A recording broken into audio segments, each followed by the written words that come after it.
तो नमस्कार दोस्तों, कैसे हैं? उम्मीद करता हूँ बढ़िया और खुशहाल ज़िंदगी आप सभी भाई लोग जी रहे होंगे। दोस्तों तो आपने टाइटल या थंबनेल देख के आप लोगों को मालूम चल गया होगा कि मैं क्या चीज़ का बात करने वाला हूँ, बट मैं फिर भी आप लोगों को एक्सप्लेन करता हूँ। मैं बात करने वाला हूँ हमारे खेसारी भैया की न्यू मूवी दंश के बारे में, जिसको लेकर हमारे पवन भैया ने बहुत ही अच्छी बात बोले हैं। और आप लोग यहाँ पे लाइव देख रहे हैं लाइव वीडियो। अगर यहाँ पे मैंने आवाज़ म्यूट कर रखा है, आप लोग इनके इंस्टाग्राम आईडी पे जाके ये लाइव वीडियो देख सकते हैं। दोस्तों इन्होंने क्या बोला है मैं आप लोग को बता दूँ।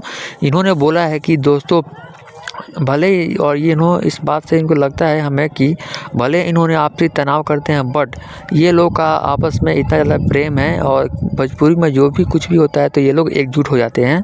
तो दोस्तों मैं आपको बता दूं ये लाइव वीडियो में आकर क्या बोले हैं। ये बोले हैं कि दंश मूवी के बारे में क्या बोले हैं दोस्तों, कि हाँ ये मूवी काफ़ी लाजवाब है और ये मूवी जैसा मैंने अभी तक कभी नहीं देखा है, और तुम रिकॉर्ड बनाओ खेसारी, मैं तुम्हारे साथ हूँ, ऐसा इन्होंने बोला है साथ में रहने के लिए। और दोस्तों मैं बता दूं कि ये मूवी ऐसा ही है, इतना अच्छा इस मूवी में सीन है कि सभी कोई भी लोग बोलेंगे कि मैं तुम्हारे साथ हूं।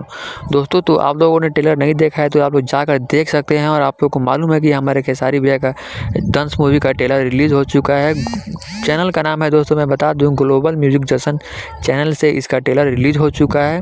आप लोग जाके एंजॉय कर सकते हैं, फुल एंजॉय कीजिए और वीडियो को देखिए। और ट्रेलर कैसा है एक बार आकर हमें कमेंट में ज़रूर बताएं दोस्तों, और ताकि आपका मतलब मोटिवेशन मिले कि मैं इसी तरह का वीडियो आप लोगों के लिए बनाता रहूं दोस्तों। तो मैं जी हाँ दोस्तों मैं बता दूं कि ये मूवी किस पे कहानी है। इस मूवी का कहानी ये है दोस्तों कि सांप के ऊपर कुछ कहानी ऐसा है। ये स्टेज प्रोग्राम में खेसारी भैया हमारे बोले हैं दोस्तों। तो मैं आपका ज़्यादा टाइम बर्बाद नहीं करूँगा, ना ही वेस्ट करूँगा। जो भी इन्फॉर्मेशन था मैंने आप लोगों को दे दिया। अगर आप लोगों को लगता है कि मैं आप लोगों को इन्फॉर्मेशन दे सकता हूँ तो आप लोग इस चैनल को सब्सक्राइब कर लें, और हमारे जो भी लेटेस्ट वीडियो आएगा आप लोग देख एक बार प्यार सपोर्ट अपना बनाए रहें दोस्तों। तो चलिए मिलते हैं नेक्स्ट वीडियो में, तो के लिए बाय बाय दोस्तों। अगर चैनल पर आए तो चैनल को सब्सक्राइब कर लें दोस्तों।